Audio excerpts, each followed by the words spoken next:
Désolé tout le monde, c'est Ronnie. Aujourd'hui, je vous retrouve pour un nouveau concept de vidéo que je suis trop excitée de faire, j'avais trop envie. C'est inspiré de plusieurs petits concepts que j'ai vus passer sur le net. Si vous êtes fan de tout ce qui est confession, en mode on se raconte des petits gossips, petites histoires très croustillantes qui sont arrivées à d'autres personnes. Je suis trop contente de le faire à mon tour. Il y a un type de concept confession que j'aime particulièrement, c'est celui de Magla qui est si plein de gossip. Je sais pas si vous connaissez, j'aime trop ce type de vidéo, c'est vraiment trop intéressant. Donc je me suis dit pourquoi ne pas essayer de faire quelque chose du genre à mon tour, mais d'amener ma petite touche perso. Donc c'est pour cela que je vous présente mon nouveau concept de vidéo qui va s'appeler Vendredi Pyjama. Pour le moment c'est comme ça que je vais appeler. Si vous avez une manière plus jolie de l'appeler, dites-le en commentaire. Je vais peut-être essayer de traduire ça en anglais parce que tout sonne tellement meilleur en anglais de toute façon. Donc, le concept est simple. Je vais vous ramener des petites confessions que j'ai trouvées sur Reddit ou n'importe où ailleurs, très croustillantes. Ça peut être des histoires de tromperie, de mensonges, bref, vous connaissez le principe. Et on va se raconter ces petites histoires dans une ambiance cosy. Donc en pyjama, c'est pour ça que vous me voyez actuellement en train de porter un pyjama pour être dans le thème de la vidéo.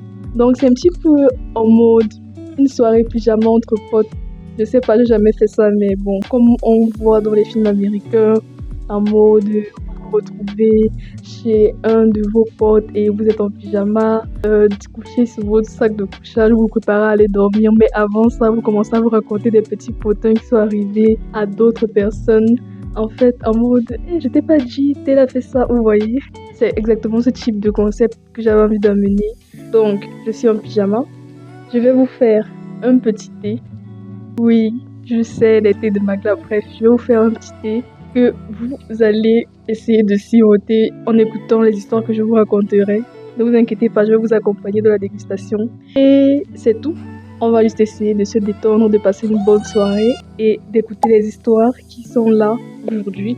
Bref, je vais pas m'attarder, l'introduction est déjà atrocement longue, mais il fallait absolument que j'explique ce concept vu que c'est le tout premier épisode.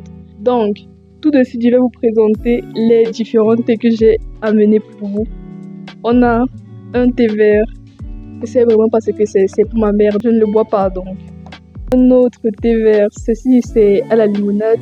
Ce n'est pas un placement de produit s'il vous plaît. Donc ceci à la limonade, goût limonade. Goût lemon, putain. Ceci au goût lemon. Ça c'est ma soeur qui en raffole. Ceci est au thé vert. Toujours au thé vert ceci. Je connais pas cette marque. Bref, on a également du sucre pour accompagner le thé. Team sucre ici. Pas de thé sans sucre ici. Et j'ai une autre boîte qui a également un assortiment de plusieurs thés dont je ne saurais vous donner les noms, donc des thés provenant de marques différentes qu'on regroupe dans une boîte. Je sais que c'est criminel pour les marques, mais bon, c'est ceci que je vais vous servir. Il y en a vraiment qui sont de très bons, donc c'est un petit peu au pif. Quand le thé est dans l'eau que je découvre ce que tu vas boire. Donc c'est quand même rigolo comme concept de prendre des thés à l'aveugle. Ne vous inquiétez pas, faites-moi confiance. Et j'ai ramené une tasse pour vous et une tasse pour moi avec des cuillères, sans oublier l'eau chaude. Bon, on va commencer le début de cette histoire. Je commence en vous faisant votre toute première tasse de thé de cette toute première vidéo Vendredi Pyjama. Ou bien pyjama en anglais, je crois que c'est pajama. Je ne sais pas comment on prononce ça. Ouais, s'il te plaît, non. Moi, j'ai pyjama en anglais comment?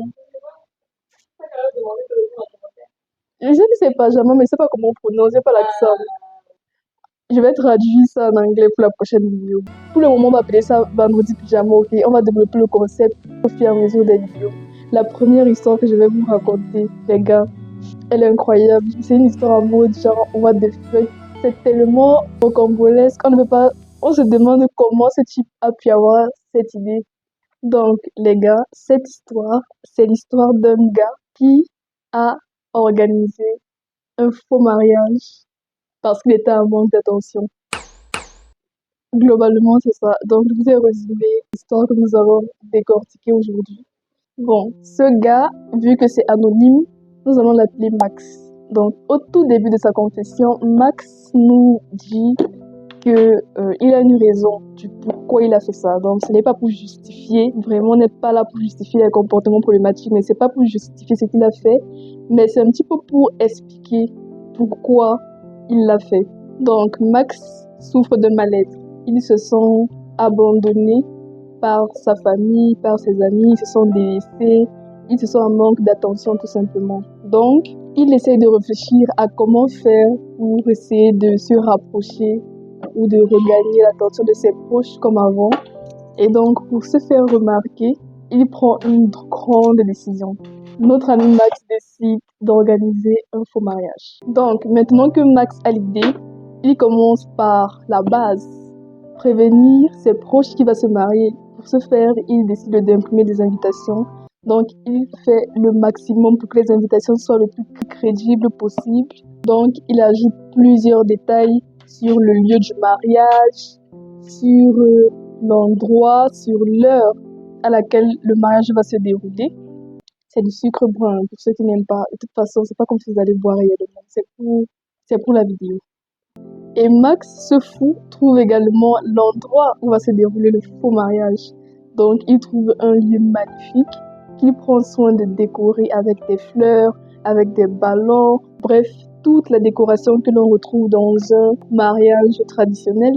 Mais bon, Max n'est pas con, il sait qu'un beau lieu et de belles invitations ne vont pas suffire à convaincre sa famille et ses amis que ce mariage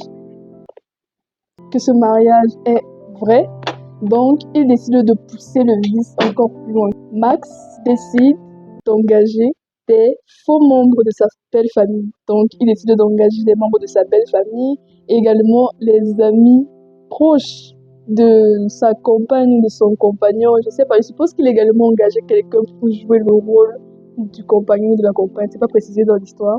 Il trouve également quelqu'un pour jouer le rôle de l'officiant et il avoue qu'il engage un véritable acteur professionnel pour ce rôle.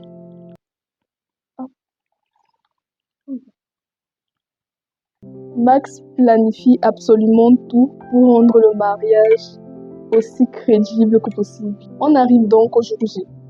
Max, tout beau, habillé de son beau costume, accueille ses amis et les membres de sa famille au lieu du mariage.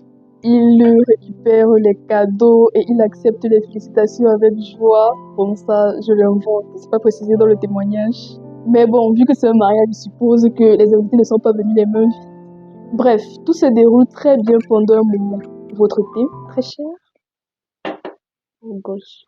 On en est là. On en est là à donner une tasse de thé à la caméra. Oh gosh.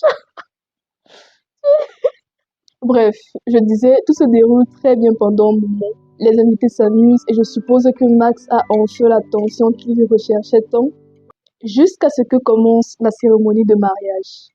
Donc, l'officiant commence le discours pour unir les mariés, mais au lieu du discours traditionnel qu'on connaît sans doute tous, voulez-vous prendre pour époux, blablabla, il commence à raconter un discours absurde et évidemment, tous les invités captent que la cérémonie est en fait une énorme farce. Donc, le poteau rose est découvert, prendre cette expression. Donc, à votre avis, comment réagissent les amis et la famille de Max? Est-ce que d'après vous, certains ont été déçus et choqués par son comportement ou alors est-ce qu'ils ont trouvé ça drôle? Eh bien, la réponse est les deux. Donc, certains membres de sa famille ont été vraiment amusés par la blague de Max, donc le fait d'organiser tout un faux mariage et de le rendre aussi crédible. Donc, ils ont trouvé ça drôle et très divertissant. Tandis que d'autres membres de sa famille n'ont pas compris et ont été vraiment blessés et déconcertés par l'acte. Ils ont été déçus et ont trouvé ça très irrespectueux de jouer avec quelque chose de si sacré que l'union de deux personnes qui s'aiment. Oh, c'est si bien dit. Plus tard, Max réalise que ce mariage a eu un impact négatif sur certaines de ses relations. Mais bon, dans tous les cas, on peut dire qu'il a eu l'attention qu'il a recherchée. Évidemment, Max avoue regretter le choix qu'il a fait. Il avoue qu'il aurait dû parler de ses insécurités, de son ressenti, donc de sa peur de l'abandon et du manque d'attention à sa famille, à ses amis, au lieu d'aller aussi loin pour essayer de de capter un peu d'attention de leur part. Donc, et vous, à la place de Max, si vous vous sentez délaissé par vos proches, qu'est-ce que vous feriez? Ou encore, une autre question, comment réagiriez-vous si un membre de votre famille organisait un faux mariage pour essayer de capter votre attention? Est-ce que ça vous vexerait? Est-ce que vous trouveriez ça drôle? Si moi, je veux donner mon avis, je sais pas. Moi, ça me fait rire. Je trouve ça drôle. En fait, c'est pas comme si c'est mon agent qui l'utilisait pour organiser son faux mariage. C'est ça mon problème. D'habitude, dans les familles, en tout cas chez nous, lorsqu'il y a un mariage, c'est vraiment la famille qui t'aide à organiser tout, que ce soit sur le plan financier, etc., etc. Mais bon, lui, il a tout fait tout seul, j'imagine. Vu que c'était faux. Je suppose qu'il a tout fait tout seul. Il a fait les invitations, la déco, etc., etc. Il a engagé même des acteurs pour rendre le truc plus crédible. Donc, il a dépensé ses propres sous. C'est pas comme s'il avait arnaqué quelqu'un de sa famille pour jouer le jeu. En tout cas, je suppose. Sinon, c'est pas dit dans le témoignage. Donc, il n'a fait de mal à personne. Donc, ce qui pourrait me faire chier, c'est si j'avais acheté un génial cadeau de mariage et qu'au final, c'était faux. Là, il va me rembourser. Non, je rigole. Si je faisais partie des personnes qui étaient trompées, je devais trouver ça drôle. Je devais faire partie des personnes qui ont trouvé ça drôle. Dites-moi, vous, comment vous auriez réagi dans les commentaires. On va débattre sur ça ensemble. Et donc, dites-moi en commentaire ce que vous avez pensé de l'acte de Max et comment vous auriez réagi si un membre de votre famille vous bernait ou si vous vous retrouviez tellement en manque d'attention que vous aviez ce type d'idée. Bref, je ne sais pas comment cette idée a pu lui traverser la tête. Je sais pas moi, sois normal, essaye d'inviter des amis à sortir, aller au ciné, je sais pas, mais aller jusqu'à organiser un faux mariage, c'est quand même, il faut le faire quoi. Donc je vous remercie d'avoir suivi cette petite vidéo parce que je suppose qu'elle est courte, je vais faire tout mon possible pour que ce soit le cas. Je vais pas encore me lancer dans de trop longs formats. Bon si, mais pour ce type de vidéo, pas encore. Donc, je vous invite à liker, commenter, abonnez-vous et partagez la vidéo si elle vous a plu. Dites-moi en commentaire ce que je pourrais amener pour rendre le concept encore meilleur. Proposez-moi des idées, que ce soit pour le nom du concept. Mais vous voyez un peu là où je veux aller.